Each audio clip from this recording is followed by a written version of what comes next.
Sa pangalan po ng Iglesia ni Cristo at ng palatuntunang ito ang tamang daan, kami po ay bumabati sa lahat ng mga nararating ng programang ito at lagi po naming dalangin sa Panginoon Diyos na kayo po ay nasa mabuting kalagayan at muling makasama po namin sa pagtalakay ng paksang totoong napakahalagang maunawaan ng lahat ng mga nagsisipagsuri.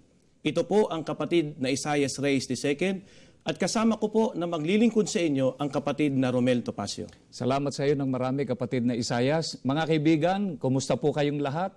At sana po ay nasa mabuti kayong kalagayan at pakinabangan po ninyo ng malaki ang amin pong inihanda para pag-usapan ngayon sa kapakanan po ng mga nagsusuri.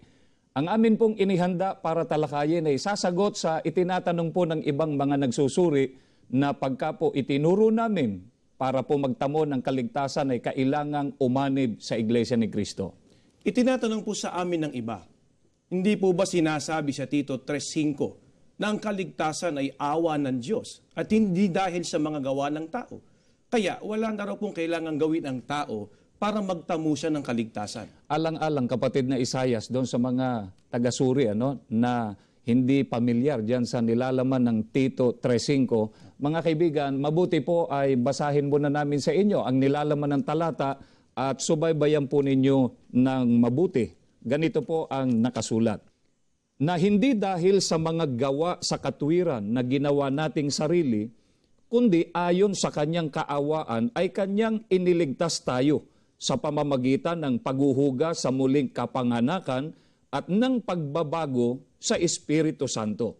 Totoo pong sinasabi sa talata, mga kaibigan, na ang kaligtasan po ay awa ng ating Panginoon Diyos. Hindi po dahil sa gawa sa katwiran na ginawa ng tao sa kanyang sarili. Pero pansinin po natin yung nakasulat, wala pong sinasabi sa talata na para maligtas ay wala nang gagawin. Ang tinutukoy po ni Apostol Pablo na mga gawa na siyang hindi po ikaliligtas ng tao ay ang ginawa lamang ng tao sa ganang kanyang sarili. Kung gayon po, kahit na ano pa ang ginawa ng tao, kung yun ay ginawa lamang niya sa kanyang sarili at hindi po ayon sa pamamaraan ng Diyos, ay hindi rin po ikaliligtas. E paano po malalaman kung ang paglilingkod ng tao ay ginagawa lamang niya sa kanyang sarili at hindi po ayon sa pamamaraan ng ating Panginoong Diyos? May sagot dyan si Apostol Pablo, kapatid na Isaias. Mga kaibigan, ang babasahin ko po ay nakasulat dito sa aklat ng Roma sa 10, ang mga talata po ay 2 hanggang sa 3.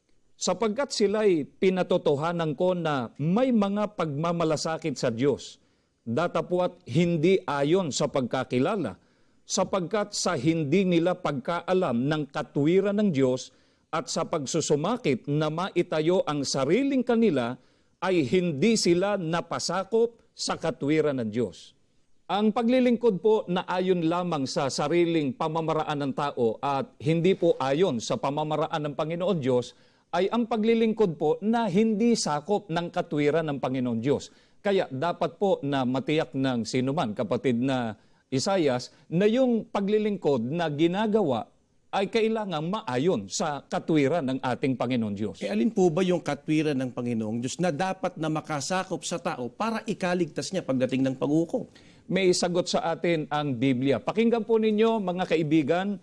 Ang babasahin ko po naman ngayon ay nakasulat dito sa aklat ng Roma sa 1, ang mga talata po ay 16 hanggang 17. Sapagkat hindi ko ikinahihiya ang ebanghelyo, sapagkat siyang kapangyarihan ng Diyos sa ikaliligtas ng bawat sumasampalataya, unay sa Hudyo at gayon din sa Griego. Sapagkat dito ang katwiran ng Diyos ay nahahayag mula sa pananampalataya hanggang sa pananampalataya. Gaya ng nasusulat, ngunit ang ganap ay mabubuhay sa pamamagitan ng pananampalataya. Ang katwiran po ng Panginoon Diyos ay ang mga aral po na nasa Ebanghelyo. Kaya alinman pong paglilingkod, mga kaibigan, tandaan natin na hindi po nakasalig sa Ebanghelyo, hindi po sakop ng katwiran ng Panginoon Diyos. At kung gayon, ay sariling pamamaraan lamang po ng tao ang nagagawa niya. Ang paglilingkod po ba na hindi nakasalig sa Ebanghelyo, ikaliligtas po ng tao? Tiyak na hindi yun ikaliligtas, kapatid na Isaias. Sapagkat, mga kaibigan, ang Ebanghelyo po, gaya ng binasa natin sa talata, ay siyang kapangyarihan ng ating Panginoon Diyos sa ikaliligtas ng bawat sumasampalataya. Kaya para matiyak po ng tao na kakamtin niya ang kaligtasang awa ng Panginoon Diyos, ang dapat gawin ng tao, kapatid na Isayas, yung paglilingkod ay nakasalig doon sa Ebanghelyo o sa mga banal na kasulatan. Ano po ang kailangan ng matupad ng tao upang makatiyak na ang paglilingkod niya ay masalig sa Ebanghelyo sa paraan ng Panginoon Diyos para ito po ay kanyang ikaligtas pagdating ng araw ng paghuhukom? Nasa Biblia ang sagot, kapatid na Isayas. Mga kaibigan, sundan po ninyo ang sagot sa aklat ng unang Pedro, sa 2. Ang mga talata po ay 9 hanggang sa 10. Datapwat kayo'y isang lahing hirang, isang makaharing pagkasiserdote, bansang banal, bayang pag-aaring sarili ng Diyos, upang inyong ipahayag ang mga karangalan niyaong tumawag sa inyo mula sa kadiliman hanggang sa kanyang kagilagilalas na kaliwanagan, na nang nakaraang panahon ay hindi bayan, datapwat ngayoy bayan ng Diyos, na hindi nagsipagkamit ng awa, datapwat ngayoy nagsipagkamit ng awa. Batay po sa mga talata na ating binasa, ang mga nagsipagkamit po ng awa ng Panginoon Diyos ay tinawag mula po sa kadiliman at dinala po sila doon sa kaliwanagan. Saan po matatagpuan yung mga taong tinawag mula po sa kadiliman at pagkatapos po ay dinala sa kagilagilalas na kaliwanagan? Nasa Biblia pa rin ang sagot. Mga kaibigan, sundan po ninyo. Dito po naman sa aklat ng Kolosas, babasahin natin ang sagot sa 1. Ang mga talata po ay 13 hanggang 14. Na siyang nagligtas sa atin sa kapangyarihan ng kadiliman at naglipat sa atin sa kaharian ng anak ng kanyang pag-ibig, na siyang kinaroroonan ng ating katubusan, na siyang kapatawaran ng ating mga kasalanan.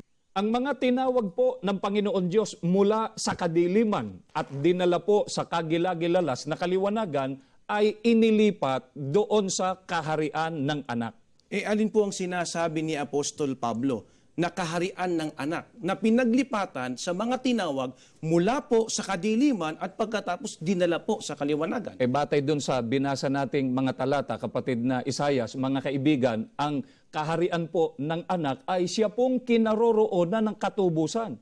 Kaya kung babalikan po natin yung binasang talata doon sa talatang 14, ang sabi roon na siyang kinaroroonan ng ating katubusan, na siyang kapatawaran ng ating mga kasalanan. Kaya hindi po makapag-aangkin ang sinuman na siya po ay kabilang sa kaharian ng anak ng Panginoon Diyos kung hindi naman siya kasama doon sa tinubos ng dugo ng ating Panginoong Sukristo. Kapatid na Romel, alin po bang pinatutunayan ng mga banal na kasulatan na binili o tinubos ng ating Panginoong Sukristo ng kanyang mahalagang dugo? Napakahalaga ng katanungan mong yan, kapatid na Isayas, dahil sa merong malaganap na paniniwala ang marami na noong ang ating Panginoong Sukristo raw ay mamatay sa krus, natubos daw ang kasalanan ng lahat ng mga tao. Mga kaibigan, sa Biblia po, merong pinatutunayang nakinabang sa katubusan ng ating Panginoong Heso Kristo.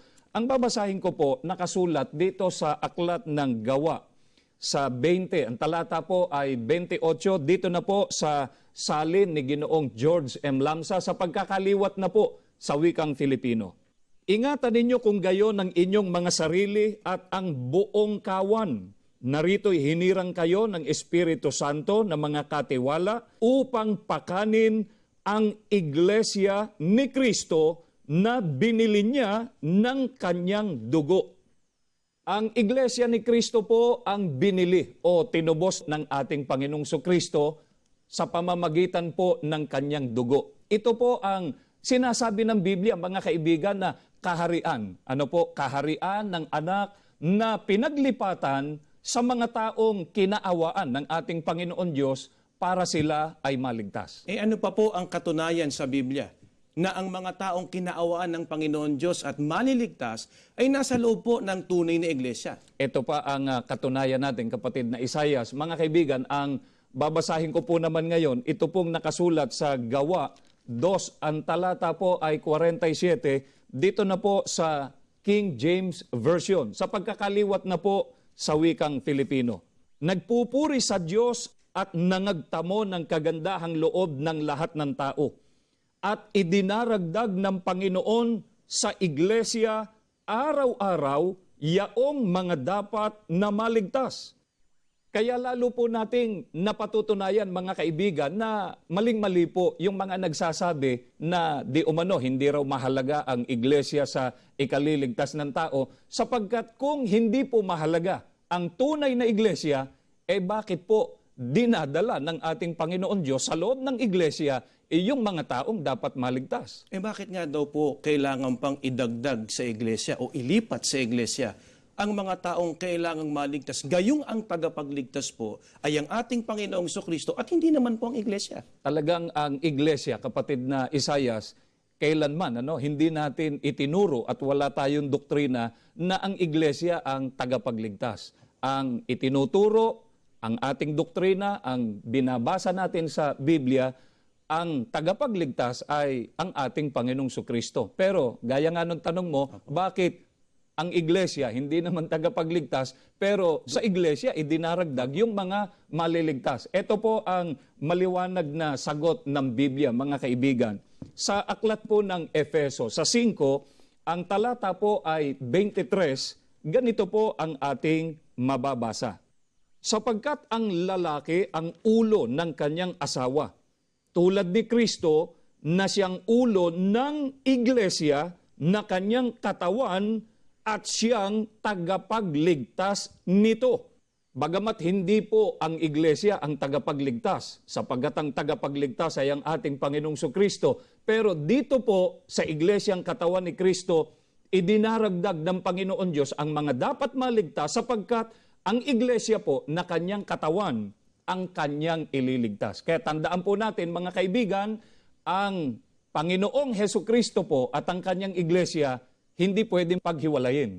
Kung paanong mahalaga, kapatid na Isayas, ang ating Panginoong Jesucristo na tagapagligtas, mahalaga rin ang kanyang iglesia, sapagkat yun ang kanyang katawan at yun ang kanyang ililigtas. Apo.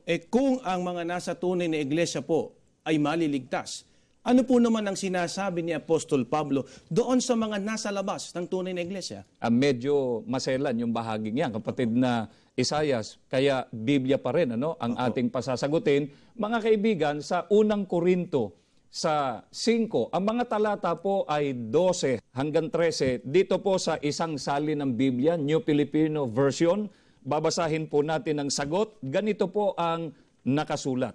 Ano ang karapatan kong humatol sa mga taga-labas ng iglesia? Hindi ba kayo ang hahatol sa mga nasa loob? Ang Diyos ang hahatol sa mga nasa labas. Itiwalag ninyo ang masama ninyong kasamahan. Mga kaibigan, sa pagtuturo pong ito ni Apostol Pablo ay ipinakilala po niya na ang mga tao pong nasa labas ng iglesia ay hahatulan sila ng ating Panginoon Diyos. Pagka sinabing hahatulan ng Panginoon Diyos, kapatid na Isayas, isa lang ang katumbas nun. Hindi sila maliligtas sa araw ng paghuhukom. Ano po ang katunayan ng mga hahatulan ay hindi po maliligtas? Ano po ba yung hatol ng Panginoon Diyos sa kanila? Nasa Biblia ang sagot niyan, kapatid na Isayas. Mga kaibigan, ang babasahin ko po nakasulat dito sa aklat ng Roma, 6, ang talata po ay 23. Sapagkat ang kabayaran ng kasalanan ay kamatayan. Datapwat ang kaloob na walang bayad ng Diyos ay buhay na walang hanggan kay Kristo Jesus na Panginoon natin. Ito po ang hatol ng Panginoon Diyos sa mga nagkasala.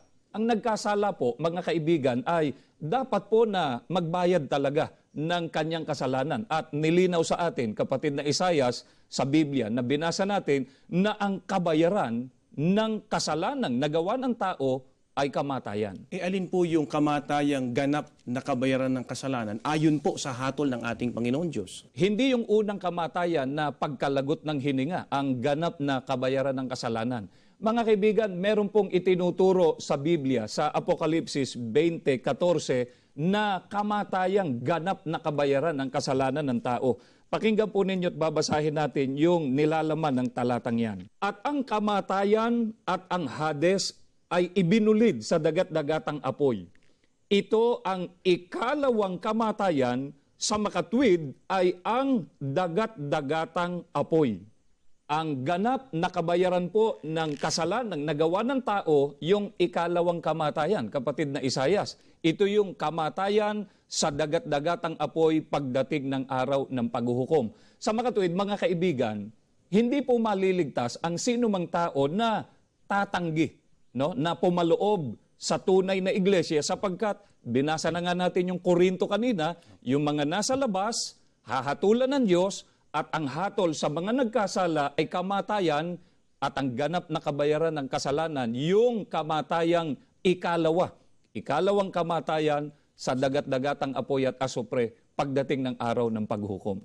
Sana po, mga mahal naming kaibigan at mga sumusubaybay, ay napansin natin na itinuro at isinulat po ni Apostol Pablo na ang ililigtas ng ating Panginoong Hesukristo ay ang iglesia na kanyang pinangunguluhan. At itinuro din niya na ang mga taong nasa labas ng iglesia ay hahatulan po ng ating Panginoon Diyos. Kaya po, hindi po maliligtas. Kapatid na Romel, mahalagang maunawaan po ng ating mga sumusubaybay kung kanino po natutuhan ni Apostol Pablo ang kanyang mga itinuro at isinulat patungkol po sa kahalagahan ng iglesia. Ganito mababasa nating sagot dyan. Mga kaibigan, sa unang Korinto 14, ang talata po ay 34, ganito po ang ating mababasa. Kung iniisip ninuman na siya'y propeta o ayon sa Espiritu, ay kilalanin niya ang mga bagay na sa inyo'y isinusulat ko na pawang utos ng Panginoon.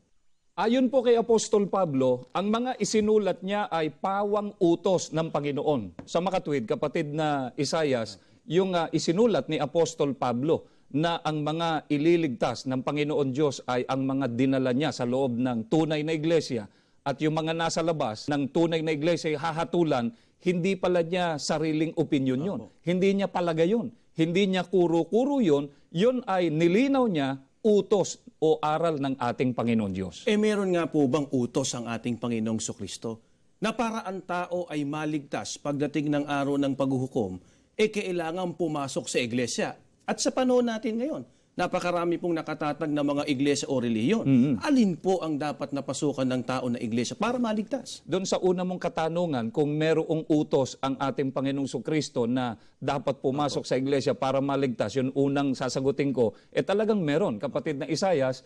At ito po, mga kaibigan, ay mababasa natin dito po sa aklat ng Lucas sa 13, ang mga talata po ay 23 hanggang 24, ganito po ang ating mababasa. At may isang nagsabi sa kanya, Panginoon, kakaunti baga ang mga liligtas?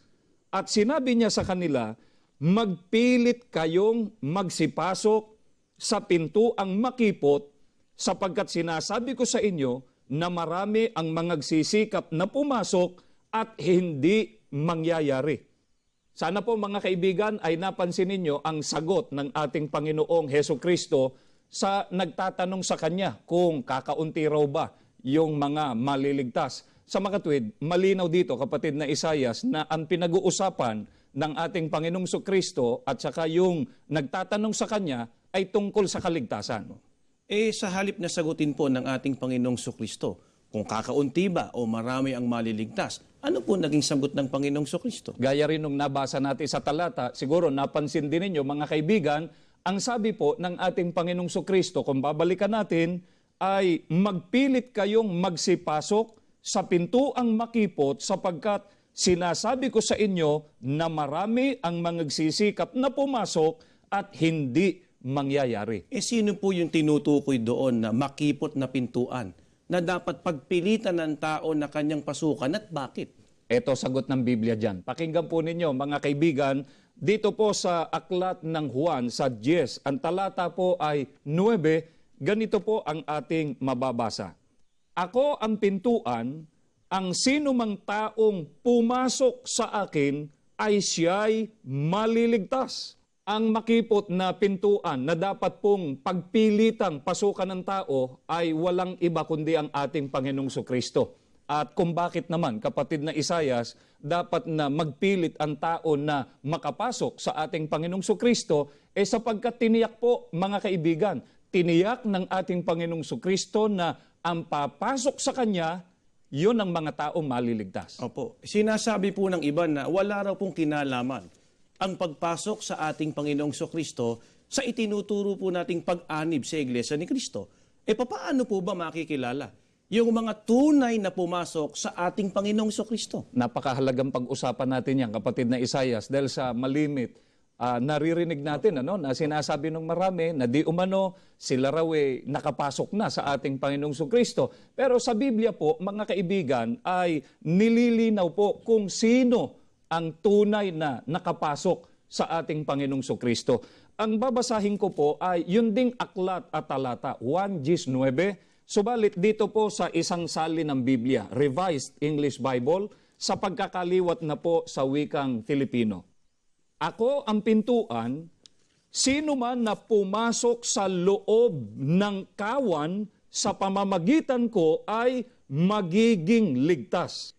Maliwanag po dito sa talata na binasa natin, mga kaibigan, na ang mga pumasok po sa ating Panginoong Sukristo ay nasa loob ng kawan. Kahit na sabihin pa ng isang tao na siya ay nakapasok sa ating Panginoong Sukristo, pero wala naman siya doon sa kawan ng ating Panginoong Sukristo, hindi siya tunay na nakapasok sa ating Panginoong Sukristo. Siya po ay nasa labas ng kanyang kawan o nasa labas ng ating Panginoong Sukristo. Hindi raw po nila tinututulan na kailangan ang tao ay pumaloob sa kawan ng ating Panginoong Kristo para maligtas. Ang kanila raw pong tinututulan ay ang sinasabi nating para maligtas ang tao, kailangan pang pumasok sa Iglesia ni Kristo. Kung titignan natin at susuriing mabuti yung kanilang pangangatwiran, kapatid na Isayas, kontradiksyon yun. Sapagkat kung totoo na hindi nila tinututulan na kailangan pumasok ang tao sa loob ng kawan ng Panginoong Sukristo para maligtas, dapat hindi rin nila tutulan na kailangan pumasok sa loob ng Iglesia ni Kristo para maligtas, sapagkat ang kawan, yun din ang Iglesia ni Kristo. At yan po, mga kaibigan, ay hindi po namin kuro-kuro o opinyon. Sa bagay, kanina, kapatid na Isayas, binasa na natin, di ba? Yung nakasulat sa Gawa 20:28 na salin ni Ginoong Lamsa. Pero alang-alang po sa inyo, mga kaibigan, na nagsusuri, ay babasahin po namin muli. Yung nilalaman ng Gawa 20, ang talata po ay 28. Ganito po ang nakasulat. Ingatan ninyo kung gayon ang inyong mga sarili at ang buong kawan. Narito'y hinirang kayo ng Espiritu Santo na mga katiwala upang pakanin ang Iglesia ni Kristo na binili niya ng kanyang dugo. Maliwanag po kung gayon, mga kaibigan, na ang ating Panginoong Sukristo na tagapagligtas ang nag-uutos sa sino mang tao na naghahangad po na maligtas, na dapat po na pumasok sa loob ng kanyang kawan o sa loob ng kanyang iglesia. Kailan po naman dapat ipagpilitan ng tao na gawin niya yung kanyang magagawa para siya magkaroon ng pagkakataon sa kaligtasan pagdating ng paghuhukom? Tama yung tanong mo, kapatid na Isayas, kasi may mga tao na ang isipan, bata pa naman ako, saka na lang, o kaya abala pa ako sa aking hanap buhay, kaya napakaganda ng katanungan mong yan. Mga kaibigan, kailan po kaya talaga dapat na pag-ukulan ng tao ng panahon ang tungkol sa kanyang kaligtasan? Gaya ng tanong ng kapatid na Isayas. Pakinggan po natin ang pagtuturo ng Biblia. Dito po sa aklat ng 2 Korinto 6, ang mga talata po ay 1 hanggang sa 2. Yamang kami mga katulong sa gawain ng Diyos, ipinamamanhik namin sa inyo na huwag ninyong sayangin ang pagkakataong ibinibigay sa atin ng Diyos. Sapagkat sinasabi niya, sa kaukulang panahon ay pinakinggan kita. Sa araw ng pagliligtas, sinaklolohan kita. Tingnan ninyo, ngayon na ang panahong nararapat, ngayon ang araw ng pagliligtas. Pansinin po ninyo, mga kaibigan, yung sinabi ni Apostol Pablo, ngayon ang panahong nararapat, ngayon ang araw ng pagliligtas. Kaya wag po nating ipagpalibang gawin ampara po sa ikapagtatamo ng ating kaligtasan. Bakit po hindi kailanman dapat ipagpaliban ng tao na gawin niya yung para sa kanyang ikaliligtas? Hindi dapat sabihin ng tao na bata pa naman ako at abalang-abala pa ako. Tama yung tanong mo, kapatid na Isayas. Ang dahilan, mga kaibigan, mababasa po natin dito sa aklat ng Santiago 4, ang talata po ay 14. Kayo ngang hindi nakaalam ng mangyayari bukas. Ano ang inyong buhay? Kayo nga'y isang singaw na sa sandaling panahon ay lumilitaw at pagdakay napapawi. Alam po namin, mga kaibigan, na hindi po ninyo tututulan ang sinasabing ito ni Apostol Santiago, na ang ating buhay talaga namang marupok, wala pong katiyakan. Kaya samantalang may pagkakataon pa po tayo na gawin natin ang para sa ating ikapagtatamo ng kaligtasan, gawin po natin. Paglaanan po natin ng panahon, magsakripisyo tayo, hindi naman malulugi. Sapagkat tiniyak po ng Biblia, magtatamo tayo ng kaligtasan ng ating kaluluwa. Opo. Marami pong salamat sa inyong pagsubaybay sa ating pong ginawang talakayan. At sana po ay hindi lamang po naunawaan ninyo ang kahalagahan ng tunay na iglesia na itinuturo po ng Biblia, kundi magawa po rin ninyo ang pag-anib dito para tayong lahat ay magsama-sama sa tunay na paglilingkod sa Diyos at sa pagmamana ng kaligtasan. Bago tayo pansamantalang matapos sa ating talakayan, ay tayo po muna ay mananalangin. Ama naming Diyos, marami pong salamat sa iyo. Opo. Nagamit pong muli ang palatuntunan ito ng iyong iglesia para po ihayag ang iyong mga dakilang katotohanan na ang isa po rito ang kahalagahan po ng pag-anib sa iyong banal na iglesia. Amen. Panginoong Heso Kristo, nagmamakaawa po kami sa iyo. Kaawaan mo po ang mga naabot ng iyong dakilang katotohanan. Loobin mo po na magpasya sila, na umanib din sa loob ng iyong iglesia para magkasama-sama po kami, hindi lamang sa tunay na paraan ng pagsambat paglilingkod, higit po sa lahat sa pagtatamo ng kaligtasan sa iyo pong ikalawang pagparito. Amen. Ama naming Diyos, sumasampalataya po kami. Patuloy mo pong pinagpapala ang kabuuan ng iyong banal na iglesia sa pangunguna ng iyong pamamahala. Lahat po ng ito, magalang po naming ipinakikiusap sa iyo sa pangalan po ng aming Panginoong Heso Kristo. Amen.